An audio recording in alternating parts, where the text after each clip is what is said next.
Anthony Skinner. Ian Cron, how are you doing, man?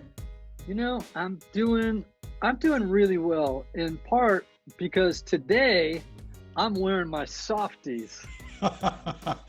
You caught up to me now. You were making fun of me before because I'm in my pajamas, but now you've joined me.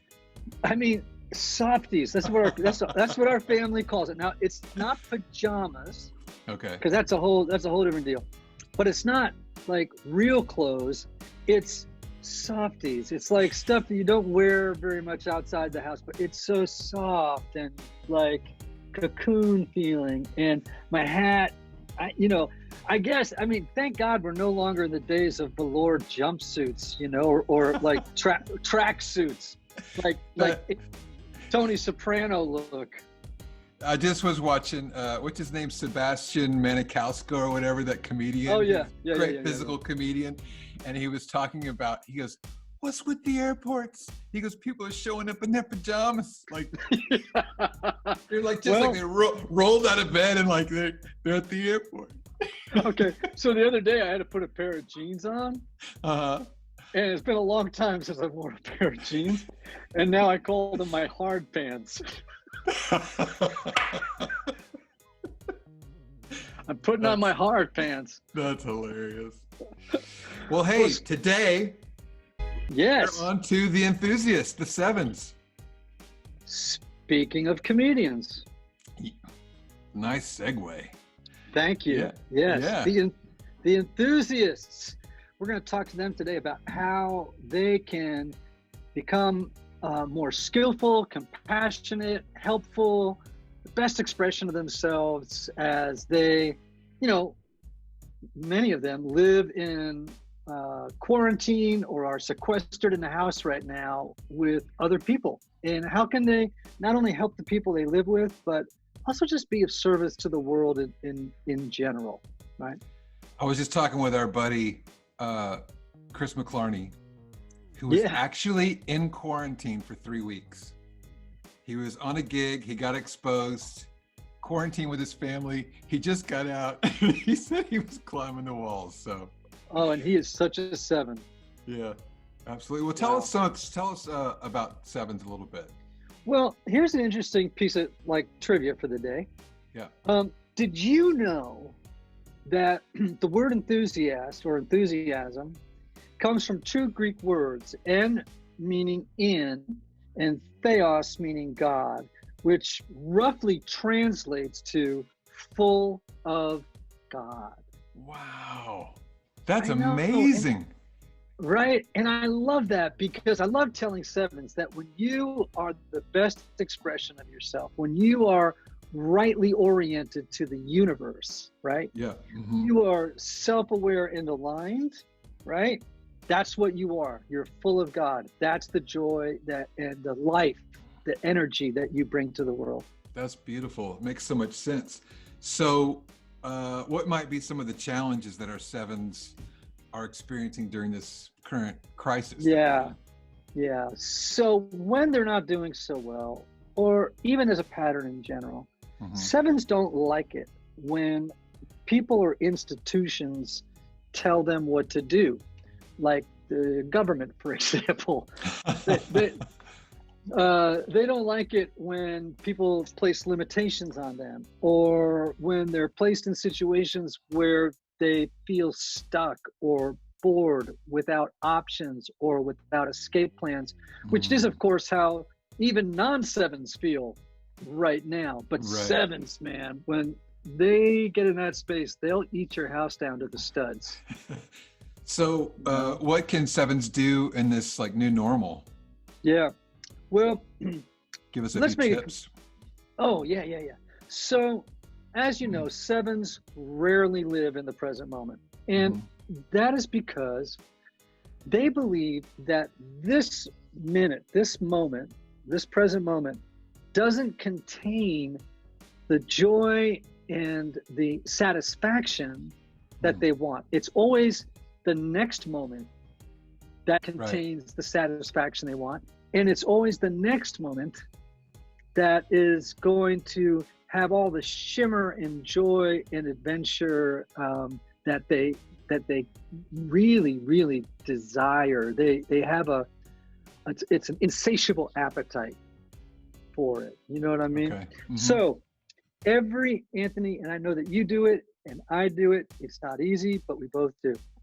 Every Enneagram type needs to develop a mindfulness meditation practice for lots of reasons. One is to learn how to be in the present moment. So how can any type learn to develop that inner neutral witness that can help them observe, monitor, and regulate the way that they act, think, and feel from moment to moment if they haven't strengthened that attentional muscle in their mind that pretty much is what meditation does, right? Yeah. On top of that, sevens really need to do this. And this is a harder deal for sevens than any other type, actually, because sevens have racing monkey mind. So, and they're physically not agitated, but they're caffeinated. You know what I mean? They're like carbonated people, right? Right. Like Chris, Wow, like Chris, he's kind of carbonated, right? So to ask them to sit for, a meditation practice while their mind is racing, and you're saying to them, calm your thoughts, focus on your breath, try to let your thoughts go. I mean, to a seven, that's a huge challenge. Okay? So, but if they do it, it will calm their monkey mind. It will increase their ability to focus. It will slow down the racing mind that they suffer all day long. I have a friend of mine who's a seven, and he took ADHD medication for years and years and years and years.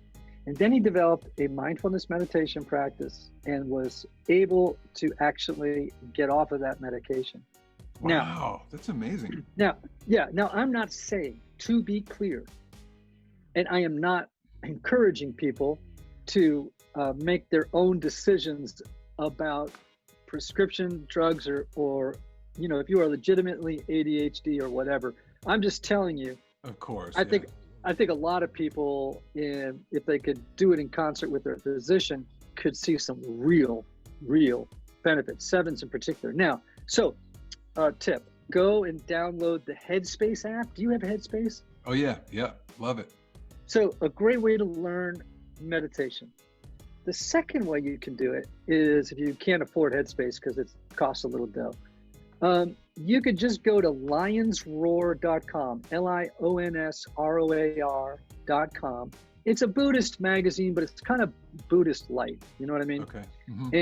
And just look up articles on how to begin a mindfulness practice, meditation practice, and that'll really help a seven be their best selves for themselves and others during this really stressful time. Great. How about another tip? Oh, you got one? Second, okay. Yeah. Second tip. It's a little bit more, fuzzy, but equally important. The sevens have to learn how to practice acceptance. That's a spiritual discipline, acceptance. It's what I had to learn early on in my recovery, was acceptance. Okay. So acceptance for the sevens means they need to accept that life is difficult. It comes with the standard equipment of pain, suffering, loss, and, important word, deprivation. Because sevens often feel like a hole in their soul of like, I'm deprived, so I have to gluttony. I have to go out and I have to feel this feeling of deprivation and make it go away. You know what I'm saying? So they just have to learn how to accept that this is reality. Life is full of uncomfortable feelings, circumstances, and to live with that posture of acceptance. Did you ever read Scott Peck's book, The Road Less Traveled? Sure, yep. If you haven't read it, this is a good book for everyone to read during this little break, okay? It's an old classic, but I love how he starts it. The opening lines, and this is an abridged version of it. Listen to this. He says, life is difficult. Once we truly know, understand, and accept that life is difficult, then life is no longer difficult. Because once it is accepted, the fact that life is difficult no longer matters. That's good. That is good. So, I mean, how do you do that? You know, it's this constant reminder through the day. I am not in control. I have to accept things the way they are. And the more I resist, the more intense my suffering will be. Right. Yeah, absolutely. That's just the physics of the spiritual universe. I believe it. Yeah, You know, same. Okay. No, you want a third one? Number 3, yeah. Okay, so 7s are what's called self-referencing types. Well, what does that mean? In other words, they're one of the types that tends to pay more attention to their own feelings, desires, you know, what they want to do, rather than the feelings and desires of others. Okay? They just tend to more naturally focus on their own. So if you're stuck in a house with other people and you're a 7, what I want you to do is try to recognize, serve the wants and desires of others more than your own. That's a good practice for all of us, but for all of us, but particularly for 7s who are self-referencing. Yes, okay, that's good. Now, you know that 7s are all about adventure, right? Yeah. Do you know what the greatest adventure of all is? I think Tell us. learning to love other people. Agreed. That's good. And so 7s who love adventure, that's the greatest one of all. That's good. That's good. And a good word to go out on. Yes, sir. So we have our 3 tips. And Yep. 7s, we love you. We wish you well during this season. We Oh, yeah. I'm living in a house with a 7 right now, and I adore him. Same. My middle is a 7, and she lights the house up. Yep. And sometimes they burn it down. Well, thanks for these tips, Ian. Man, I love this series. I really do. It's been so helpful to me. So much love, everybody. Yep. See you when we talk about 8s next on this series that we call the Enneagram and Stress Quarantine. See ya.